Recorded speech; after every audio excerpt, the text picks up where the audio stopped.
This is The Descendant by H.P. Lovecraft. In London, there is a man who screams when the church bells ring. He lives all alone with his streaked cat in Gray's Inn, and people call him harmlessly mad. His room is filled with books of the tamest and the most puerile kind, and hour after hour he tries to lose himself in their feeble pages. All he seeks from life is not to think. For some reason, thought is very horrible to him, and anything which stirs the imagination he flees as a plague.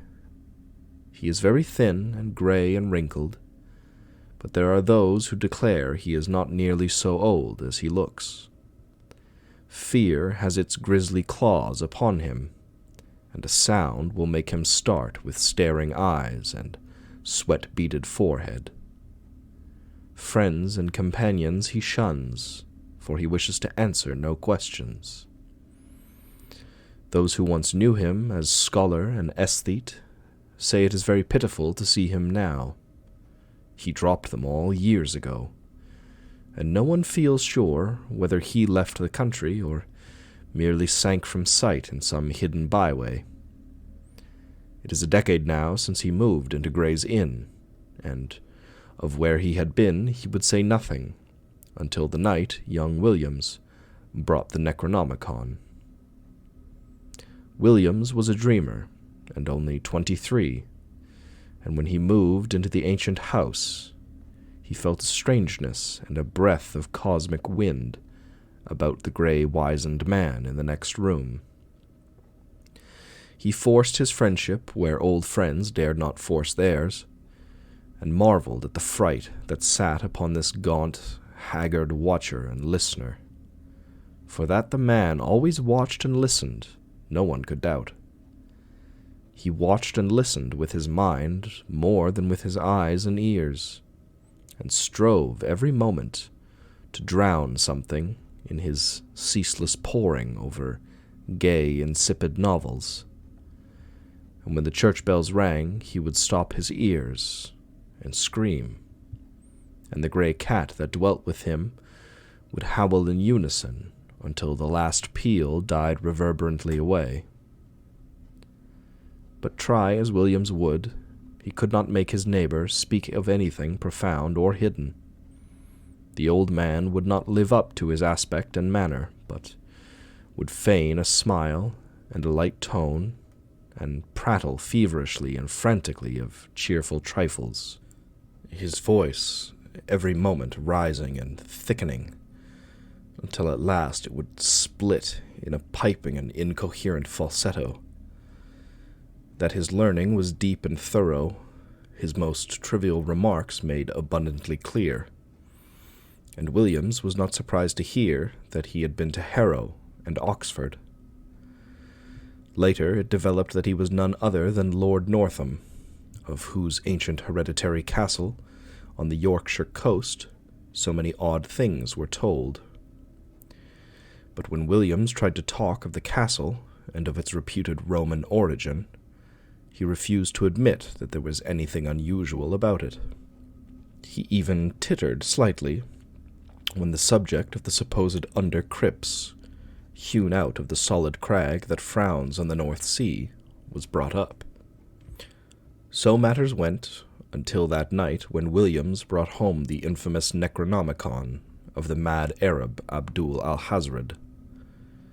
He had known of the dreaded volume since his 16th year, when his dawning love of the bizarre had led him to ask queer questions of a bent old bookseller in Chandos Street, and he had always wondered why men paled when they spoke of it. The old bookseller had told him that only 5 copies were known to have survived the shocked edicts of the priests and the lawgivers against it, and that all of these were locked up with frightful care by custodians who had ventured to begin a reading of the hateful black letter. But now, at last, he had not only found an accessible copy, but had made it his own at a ludicrously low figure. It was at a Jew's shop in the squalid precincts of Clare Market, where he had often bought strange things before, and he almost fancied that the gnarled old Levite smiled amidst tangles of beard as the great discovery was made. The bulky leather cover with the brass clasp had been so prominently visible, and the price was so absurdly slight. The one glimpse he had had of the title was enough to send him into transports, and some of the diagrams set in the vague Latin text excited the tensest and most disquieting recollections in his brain. He felt it was highly necessary to get the ponderous thing home and begin deciphering it, and he bore it out of the shop with such precipitate haste that the old Jew chuckled disturbingly behind him. But when at last it was safe in his room, he found the combination of black letter and debased idiom too much for his powers as a linguist, and reluctantly called upon his strange, frightened friend for help with the twisted and medieval Latin. Lord Northam was simpering inanities to his streaked cat, and started violently when the young man entered. Then he saw the volume and shuddered wildly, and fainted altogether when Williams uttered the title. It was when he regained his senses that he told his story, told his fantastic figment of madness in frantic whispers, lest his friend be not quick to burn the accursed book and give a wide scattering to its ashes. There must, Lord Northam whispered, have been something wrong at the start, but it would never have come to a head if he had not explored too far.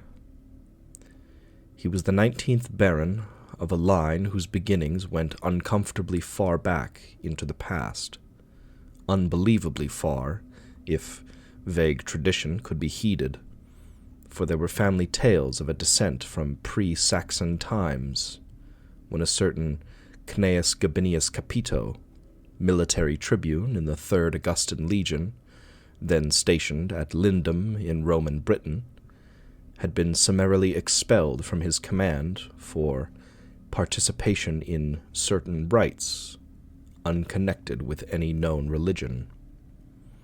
Gabinius had, the rumor ran, come upon a cliffside cavern where strange folk met together and made the elder sign in the dark.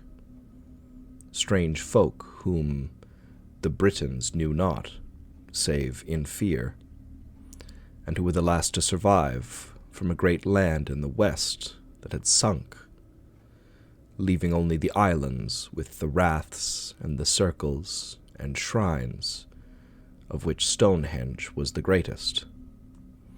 There was no certainty, of course, in the legend that Gabinius had built an impregnable fortress over the forbidden cave, and founded a line which Pict and Saxon, Dane and Norman were all powerless to obliterate, or in the tacit assumption that from this line sprang the bold companion and lieutenant of the Black Prince, whom Edward III created Baron of Northam. These things were not certain, yet they were often told, and in truth the stonework of Northam Keep did look alarmingly like the masonry of Hadrian's Wall. As a child, Lord Northam had had peculiar dreams when sleeping in the older parts of the castle, and had acquired a constant habit of looking back through his memory for half-amorphous scenes and patterns and impressions, which formed no part of his waking experience. He became a dreamer who found life tame and unsatisfying, a searcher for strange realms and relationships, once familiar, yet lying nowhere in the visible regions of Earth. Filled with a feeling that our tangible world is only an atom in a fabric vast and ominous, and that unknown dimenses press upon and permeate the sphere of the known at every point, Northam, in youth and young manhood, drained in turn the founts of formal religion and occult mystery.